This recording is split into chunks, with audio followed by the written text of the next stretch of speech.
students, have a very good day to all of you. I hope you are well and safe at your home. जी हाँ बच्चों, आप घर पे ठीक ठाक होंगे ऐसी उम्मीद करता हूँ, और ये भी उम्मीद करता हूँ रोज के लेक्चर रोज सुनते होंगे, रोज का काम रोज करते होंगे। जी हाँ प्यारे बच्चों, अच्छे विद्यार्थियों की निशानी भी है कि वो रोज का काम रोज करते हैं, और अगर नहीं स्टार्ट किया तो जल्दी से स्टार्ट कर दीजिए। प्यारे बच्चों, आज हम पढ़ने वाले हैं 12th इकोनॉमिक्स में से चैप्टर नंबर 5 के बारे में, और इस चैप्टर नंबर 5 का जो नेम है वो है इंडियाज फॉरेन ट्रेड। जी हाँ, इंडियन फॉरेन ट्रेड के बारे में हम पढ़ने वाले हैं। इंडियाज फॉरेन ट्रेड के बारे में स्टडी करने से पहले दो एस्पेक्ट को जानना जरूरी है, क्योंकि इसे दो हिस्सों में क्लासिफाई किया गया है। पहला है India's foreign trade at the time of independence. Independence के टाइम, स्वतंत्रता के समय हमारे भारत का विदेशी व्यापार कैसा था। और दूसरा एस्पेक्ट है India's foreign trade after independence. जी हाँ, स्वतंत्रता के बाद हमारा विदेशी व्यापार कैसा था। आप तो जानते हैं बच्चों कि जब इंडिया पर अंग्रेजों का शासन था तो उस समय इकोनॉमी जो है, जब ब्रिटिश रूल यहाँ पर हो रहा था तो इंडियन इकोनॉमी जो है वो ब्रिटिश की कॉलोनी कही जाती थी। जी हाँ, ब्रिटिश लोगों का यहाँ पर शासन था और वो पूरी तरह से इंडियन इकोनॉमी का शोषण किया करते थे। जी हाँ, वो यहाँ के नेचुरल रिसोर्सेज का शोषण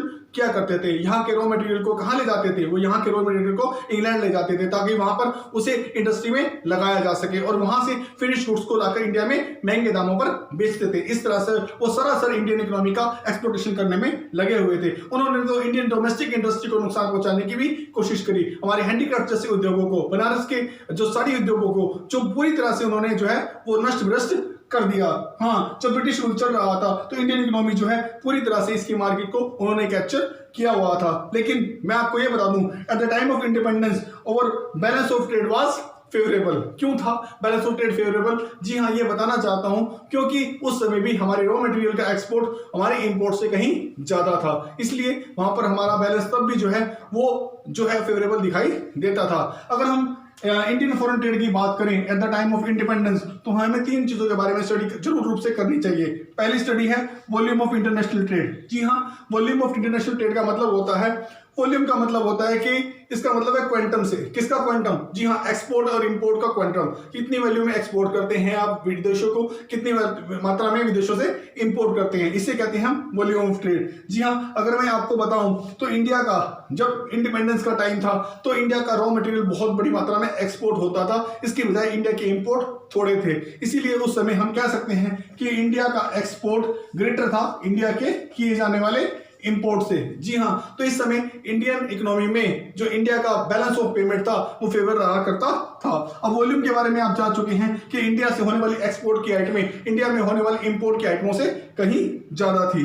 दूसरी बात अगर मैं बताऊं तो कंपोजिशन ऑफ ट्रेड के बारे में मैं सिर्फ इतना ही बताना चाहता हूं कि जो इंडियन इकोनॉमी थी, जी हाँ, जो इंडियन इकोनॉमी थी उसके अंदर बहुत बड़ी मात्रा में जो है रॉ मटेरियल जो है वो बाहर एक्सपोर्ट किया जाता था।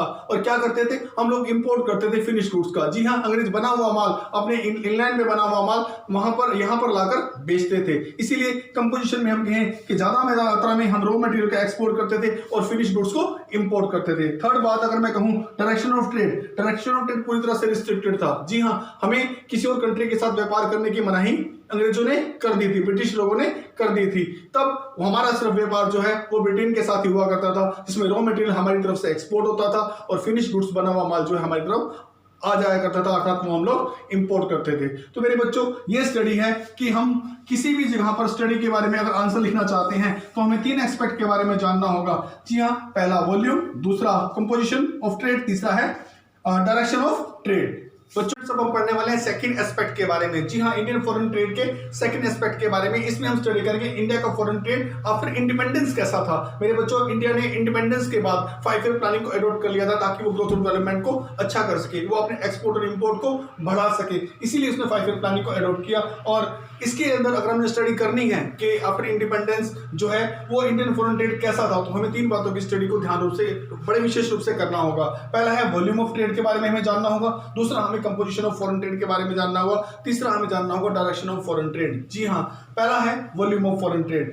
आप जानते हैं वॉल्यूम का मतलब क्या है? वॉल्यूम ऑफ फॉरेन ट्रेड के अंदर वॉल्यूम का मतलब क्या है? वॉल्यूम का मतलब है it refers to the quantum of export and import in between the countries. जी हाँ, कंट्रीज के बीच में कितनी मात्रा में एक्सपोर्ट या इंपोर्ट होता है, इसे कहते हैं क्वांटम से। जी हाँ, इसे कहते हैं वॉल्यूम।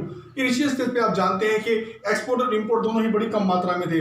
जो जो इंडिया की 5 ईयर प्लानिंग आगे बढ़ती चलेगी, वहां पर इंडस्ट्री सेटअप होती चलेगी। जैसे जैसे इंडस्ट्री सेटअप होती चलेगी, एक्सपोर्ट भी बढ़ाए गए और इंपोर्ट भी बढ़ाए गए। परंतु एक विशेष बात मैं आपको करा दूं, क्योंकि इंडिया अपना डेवलपमेंट और विकास करना चाहता था, इंडिया डेवलपिंग कंट्री था, और ये विकास के लिए इससे ज्यादा कैपिटल गुड्स को इंपोर्ट करना पड़ा। इस वजह से ये इस समय आफ्टर इंडिपेंडेंस हमारी इंपोर्ट ज्यादा है और एक्सपोर्ट कम है। लेकिन जितना भी एक्सपोर्ट हम करते हैं उसमें हम मैन्युफैक्चर्ड गुड्स को ही इंपोर्ट करते हैं। बच्चों, अब हम पढ़ेंगे कंपोजिशन ऑफ फॉरेन ट्रेड के बारे में। जी हाँ, फॉरेन ट्रेड में कंपोजिशन का मतलब है कि हमारा फॉरेन ट्रेड में किसका हिस्सा था, किस चीज का कितना शेयर था, किस चीज का कितना शेयर नहीं था। आप जानते हैं कि इंडिपेंडेंस से पहले हम लोग रॉ मटेरियल को एक्सपोर्ट क्या करते थे, परंतु अब हम एग्रीकल्चर गुड्स को कम एक्सपोर्ट करते थे, अर्थात रॉ मटेरियल को कम एक्सपोर्ट करते थे, क्योंकि उसका हिस्सा अब घट चुका था। आप जानते हैं कि पहले हमारे पास कन्वेंशनल आइटम है, जो आइटम रेगुलरली हम जैसे रॉ मटेरियल, काजू, बादाम या इस तरह की कुछ परंपरागत हैंडीक्राफ्ट की चीजें, इस तरह की चीजें, कन्वेंशनल आइटम्स को जो है एक्सपोर्ट किया करते थे, परंतु अब उनका शेयर भी पहले से काफी कम हो गया। तो अगर एग्रीकल्चर का शेयर भी पहले से कंपोजिशन में कम हुआ और कन्वेंशनल आइटम का जो शेयर है वो भी पहले से कम हुआ, तो फिर किसका शेयर बढ़ाया गया? इसमें बढ़ाया गया मैन्युफैक्चरिंग गुड्स का, क्योंकि इंडिया में इंडस्ट्री लगती जा रही थी। जो जो इंडस्ट्री बढ़ रही थी, मैन्युफैक्चरिंग गुड्स का शेयर एक्सपोर्ट मार्केट के अंदर बढ़ता जा रहा था। आज आपको पता है कि इंडिया जो है काफी ज्यादा मात्रा में जो है आईटीज के अंदर काफी ज्यादा आगे है, और सॉफ्टवेयर के मामले में काफी सॉफ्टवेयर को एक्सपोर्ट करता है, और भी बहुत सी आइटम है जिन्हें वो एक्सपोर्ट करता है। जी हाँ, सब मैन्युफैक्चर्ड आइटम ही है। थर्ड हम पढ़ने वाले हैं डायरेक्शन ऑफ फॉरेन ट्रेड। आप तो जानते हैं कि जब ब्रिटिश शासन था तो हमारे पर विदेशी व्यापार की सारी रिस्ट्रिक्शन जो है ब्रिटिश पीपल ने लगा रखी थी। हम केवल व्यापार कर सकते थे ब्रिटिश के साथ, उसमें हमें रॉ मटेरियल देना होता था, एक्सपोर्ट करना होता था, और इंपोर्ट करके हम उनके फिनिश गुड्स को मंगाकर जो है वो इंपोर्ट कर सकते थे। जी हाँ, अब हम पढ़ने वाले हैं कि ब्रिटिश रूल के अंडर तो हम लोग बाउंड थे कि हमें ब्रिटिश पीपल की, ब्रिटिश गवर्नमेंट की बात को मानना पड़ता था, परंतु अब हम फ्री हैं।